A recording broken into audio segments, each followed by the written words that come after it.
वक्त कराची के साहिल पर मौजूद हूँ और आम तौर पर लहरें इतना शोर नहीं मचाती हैं जितना इस वक्त हम इसमें तूफ़ानी भी देख रहे हैं और समंदर का शोर सुन रहे हैं। इसकी एक अहम वजह बाइपर जॉय है, जो एक साइक्लोन का नाम है जिसका सामना इस वक्त पाकिस्तान के साहिली इलाकों को करना पड़ रहा है। महकमा मौसमियात के मुताबिक बाइपर जॉय, जो कि 6 जून को खलीज बंगाल बहरा अरब में बना था, अब उसका रुख कराची की जानिब और सिंध और बलूचिस्तान की जानिब हो सकता है। महकमा मौसमियात इस बात की तस्दीक कर रहा है कि इस वक्त शुमाल मशरक में इसकी मौजूदगी है और तकरीबन कराची से 850 किलोमीटर दूर ये तूफ़ान मौजूद है।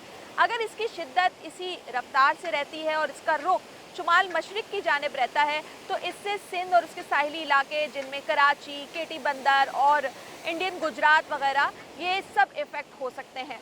लेकिन अगर इसका रुख शुमाल मगरिब की जानिब हो जाता है तो इससे सूबाए बलूचिस्तान के जो साहिली इलाके हैं, जिनमें पसनी, जिवानी, गवादर और ओरमारा के जो साहिली इलाके, वो इससे मुतासर होंगे और यकीनन फिर ये आगे ओमान की तरफ भी जाएगा। महकमा मौसमियात बताता है कि जिन इलाकों से या साहिली इलाकों से इस तूफ़ान ने गुजरना है, वहाँ पर जब तक ये तूफ़ान मौजूद रहेगा तेज़ बारिशें हो सकती हैं, जिसे आप तूफ़ानी बारिशों का नाम दे सकते हैं। इसके अलावा जो नशेबी इलाके हैं, इनकी लहरें इतनी ऊंची हो सकती हैं जिनकी तकरीबन 15 से 20 फीट कहा जाता है कि लहरों का उछाल होगा, तो उसकी वजह से कोस्टल फ्लडिंग हो सकती है। या वो नशेबी इलाके अगर ये सिंध की तरफ आता है, जैसे इब्राहिम हैदरी या रेडी कोट, वहाँ पर पानी दाखिल हो सकता है। इसके अलावा बिजली का निज़ाम मुतासर हो सकता है, कमज़ोर इमलाक को नुकसान पहुँच सकता है। इससे पहले भी बहुत से तूफ़ान थे जिनका सामना पाकिस्तान ने किया है।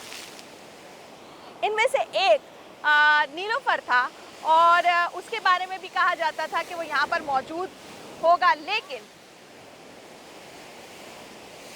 लेकिन वो कराची के साहिल तक नहीं पहुँचा था।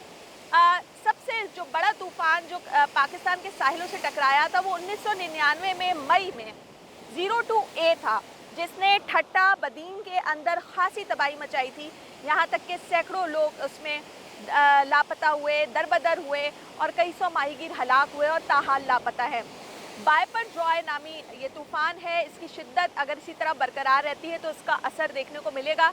लेकिन जो इस वक्त हम खड़े होकर देख रहे हैं वो ये नज़र आ रहा है कि जैसे ये लहरें ऊंची हो रही हैं, अगर ये आगे बढ़ता है तो इन लहरों की ऊंचाई इससे भी ज़्यादा हो सकती है।